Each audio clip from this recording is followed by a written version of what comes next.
Good morning. Dr. Krishna Raja, Director General of the National Botanic Gardens Department in Sri Lanka. Dr. Seniviratne, President of Sri Lanka Ecological Association. Members of the local event organizing committee and that of the International Biogeography Society. Professor Benjamin, a particularly warm welcome to you. You are an alumni of Alexander von Humboldt Foundation. Speakers and participants of this webinar, both in Sri Lanka and in the rest of the world. Alexander von Humboldt, is he still relevant today?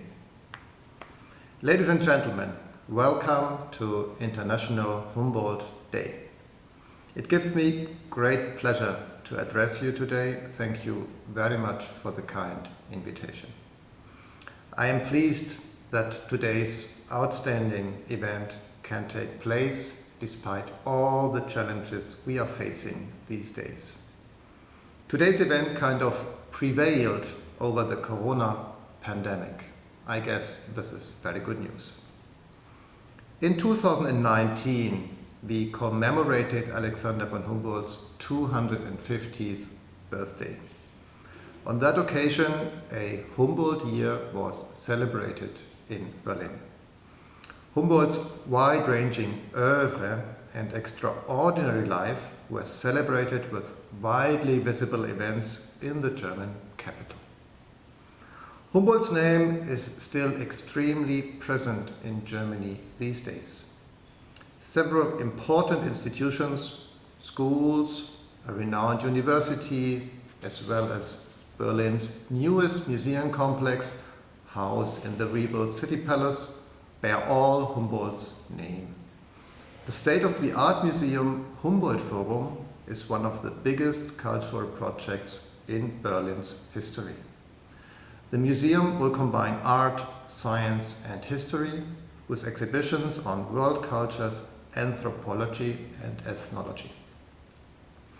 Did you know, ladies and gentlemen, that 9 animal species, 17 plants, 8 mountains, a river, an airport, 2 asteroids, a moon sea, and a moon crater bear Humboldt's name? I did not, to be honest. Humboldt was a pioneer for all scientists, and I guess he still is. He traveled 4 continents, wrote 36 books and more than 50,000 letters to a network of friends and colleagues around the world. His interdisciplinary approach to science was new at his time. By then, priority was given to scientific specialization and separation of disciplines rather than interdisciplinary exchange. 251 years later, and thanks to Humboldt, global academic exchange has become an integral part of scientific work. This achievement, it's Humboldt's merit, deserves our utmost respect. Humboldt had a physique du monde in mind, a presentation of the entire knowledge of his time to which he himself gave decisive input during his numerous research trips. His first trip led to South America in 1799, where 3 major exhibitions took place. His attempt in the year of 1802 to first ascend Chimborazo volcano in Ecuador caused a real sensation in the world. Chimborazo, you must know, was considered the highest mountain in the world at that time. With poor equipment, he and some fellows accepted the challenge. A courageous, yet very risky decision. Further to bad equipment, altitude sickness made the undertaking extremely dangerous. Please do not forget that it was only as late as 1880, i.e. 70 years after Humboldt's first attempt, that the Chimborazo was finally summited by a British-Italian rope team. So, why did Alexander von Humboldt do that? In fact, Chimborazo is a volcano, and he wanted to prove his theory that there is enormous firepower inside of Earth, and so he did. Although he could not reach the summit, this can by no means be called a failure. He himself considered this exhibition as one of his greatest achievements of his life. Shortly before his death, he had a portrait painted with the volcano in the background. The Chimborazo adventure is a suitable example to demonstrate how huge Humboldt's thirst for knowledge was. It is this kind of pronounced curiosity that makes a scientist, in the past, at present, and in future.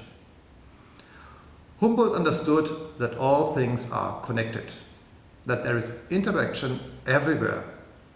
He was the first to document climate zones and showed what effect they have on flora and fauna. He recognized that climate change, fueled by man, is a risk to mankind's future. Today, we hear people argue that this assumption has no basis, among them even state leaders. Alexander von Humboldt would then have been the father of fake news. Well, I would rather agree with the historian Andrea Wulff, who described Humboldt as the first environmentalist on Earth, the father of the environmental movement, the man who discovered that humans change climate. As mentioned before, Humboldt shared his findings via books and letters. Many letters, indeed. In times without Facebook, WhatsApp, Internet, who can imagine this today? Information sharing was not easy.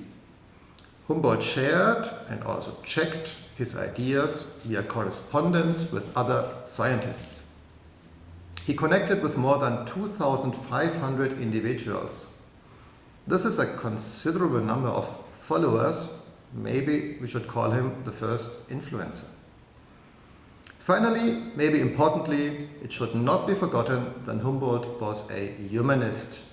In Latin America, he stood up against slavery, against horrible working conditions of indigenous people, and against religious oppression.